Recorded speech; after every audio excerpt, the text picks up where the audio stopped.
This is a beginner's guide to SBIRs, and by the end of this video, you'll have a foundational understanding of the program so that you can decide whether to try to fund your startup with federal grants and join the tens of thousands of other startups that have gotten over $70 billion in product development support from the federal government. And SBIRs have led to incredible success with companies like 23andMe, Qualcomm, and iRobot funding their early product development with federal dollars. So an SBIR could be the first step toward building a unicorn, or it could be a total waste of time. So to help you understand SBIR funding, this video will explain what SBIRs are, what kinds of tech get funded, how the program's structured, what the government takes, and why they're so popular. I'm Jeff Orzum, and over the last 10 years, I've funded 2 of my own startups with SBIRs and advised hundreds of companies and multiple venture funds on their federal funding strategies. So I've got broad and deep understanding of this program. So let's start with, really, an SBIR is just a contract between the government and a small business to conduct R&D. And because the government's interested in everything from cancer cures to missions to Mars to the effects of weed, you can find funding for just about anything.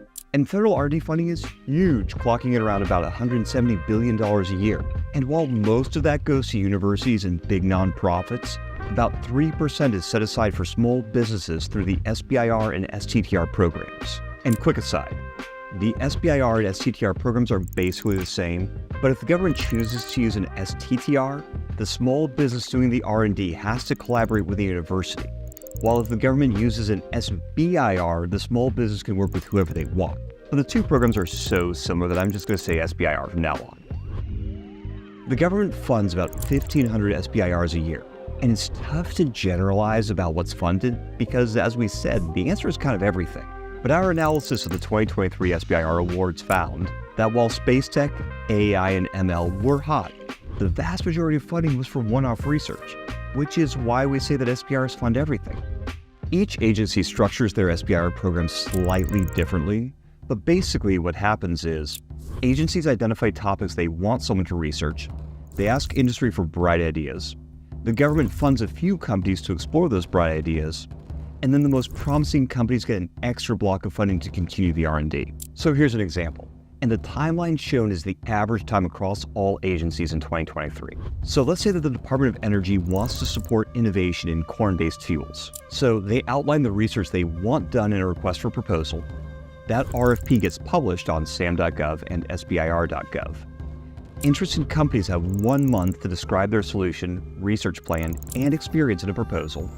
The government takes 6 months to review proposals, and then we'll select 1 to 4 winners. The winners then commence phase 1, which typically lasts 6 months. And during phase 1, they're conducting research, creating a proof of concept, and writing up their findings. And at the end of phase 1, each company submits a proposal that lays out how they'd mature their proofs of concept with more time and money. The government typically takes 6 months to review the proposals, and then chooses 1 to 2 companies for additional research support, which is called a phase 2. And that typically lasts 1 to 2 years.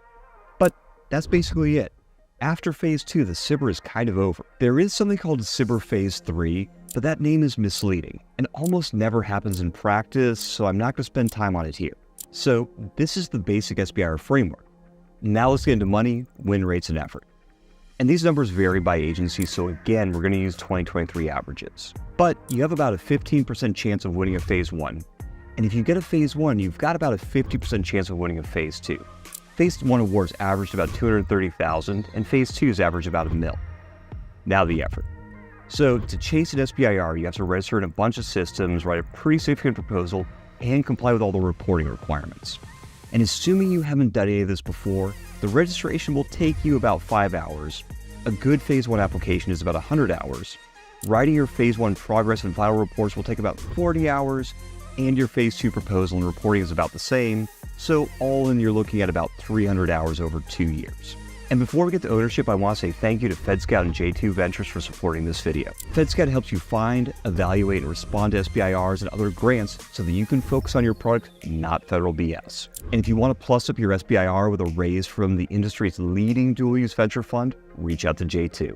Next. So at the end of your SBIR, hopefully you've created some IP and maybe a prototype. So who owns it? You did the work, but the government paid for it. And the headline here is that you own everything and the government doesn't get much. but the way the government articulates their IP rights is really scary and counterintuitive, so a lot of people don't pursue SBIRs because of what's basically a misunderstanding. And we've got a lot more content on ownership, but for what it's worth, I used SBIRs to fund product development at my last 2 companies, and I never worried about the government taking or compromising our IP. Next, so why are SBIRs becoming so popular? Well, in the best of times, they're a great funding source.